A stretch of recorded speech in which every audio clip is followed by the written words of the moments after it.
Corona మహమ్మారి దెబ్బకు యావత్ ప్రపంచం విలవిల్లాడిపోయింది.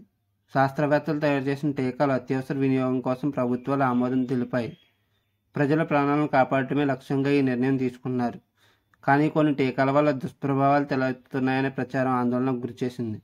ఇటీవల కాలంలో చిన్నపిల్లల్లోనూ గుండెపోట్లు పెరగడంలో ఆ అపోహ మరింత బలపడింది. ఈ నేపథ్యంలో ప్రపంచ ఆరోగ్య సంస్థ అధ్యయనాలు ఆసక్తికర విషయాలు వెలుగులోకి తెచ్చాయి. కోవిడ్-19 మహమ్మారిపై పోరాటంలో భాగంగా యుద్ధ ప్రాతిపదికన టీకాలను అభివృద్ధి చేసిన శాస్త్రవేత్తలు ప్రపంచాన్ని కరోనా వైరస్ నుంచి బయటపడవేసే ప్రయత్నం చేశారు. కరోనా నుంచి ప్రజల ప్రాణాలను కాపాడటంలో వ్యాక్సిన్లది కీలక పాత్ర. కానీ కొన్ని టీకాల దుష్ప్రభావం వల్లే గుండె మెదడు సంబంధిత వ్యాధులు వంటివి చోటు చేసుకున్నాయని వార్తలు తీవ్ర ఆందోళనకు గురిచేస్తున్నాయి.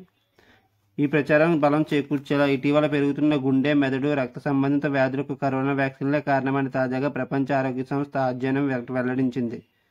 వివిధ దేశాల్లోని టీకాలను తీసుకున్న పలువురిలో గుండె సమస్యలు, మెదడు రక్తనాళాల్లో రక్తం గడ్డకట్టడం వంటి దుష్ప్రభావాలు కనిపిస్తున్నాయని పేర్కొంది. WHO పరిశోధన విభాగం గ్లోబల్ వ్యాక్సిన్ డేటా నెట్వర్క్ను చెందిన శాస్త్రవేత్తలు చేపట్టిన ఈ అధ్యయన ఫలితాలను వ్యాక్సిన్ అనే సైన్స్ జర్నల్లో నివేదించారు. మీకు నా వీడియో నచ్చినట్టయితే లైక్ చేయండి, షేర్ చేయండి, సబ్స్క్రైబ్ చేయండి, కామెంట్ చేయడం మర్చిపోవద్దు. Thank you.